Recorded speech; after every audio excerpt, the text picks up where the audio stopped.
একই নম্বরের দুটি স্কুটি প্রশ্নের মুখে সার্ভিসিং সেন্টারের মালিক। অবাক কাণ্ড বিলোনিয়ায়। একই নম্বরের দুটি স্কুটি বিলোনিয়া বনকর ওরিয়েন্টাল ক্লাবের সামনে ধরা পড়ল জালিয়াতি নম্বরের স্কুটি।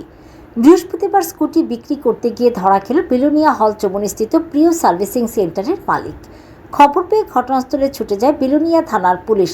এরপর ঘটনাস্থল থেকে সার্ভিসিং সেন্টারের মালিক সহ জালিয়াতি নম্বরের স্কুটিটি পুলিশ থানায় নিয়ে যায়।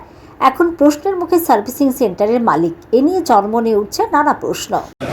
আমি আমার 6 তারিখ আমাদের ডেলিভারি দিয়েছে তারা। এরপরে আমার অরিজিনাল কাগজপত্র সবগুলো বাইরের ভিতরে আসলো। আমার জেরক্স সবগুলো ডুপ্লিকেট ঢুকাই দিচ্ছে। এরপর সব ডুপ্লিকেট কোনখানে দিয়েছিল সার্ভিসিং করতে? প্রিয় সার্ভিস সেন্টার। প্রিয় সার্ভিস সেন্টার।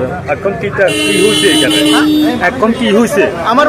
আমি তো আমার অরিজিনাল কাগজগুলো ফিরে পাওয়ার জন্য আবেদন করছি। না এখন যে একই নাম্বারে দুইটা বাইক নাকি এটা কেমনে ধরা খাইছে? আমি নিজে তার প্রিয় সার্ভিস সেন্টার থেকে নিজে এক নাম্বারের যে বাইকটা আমি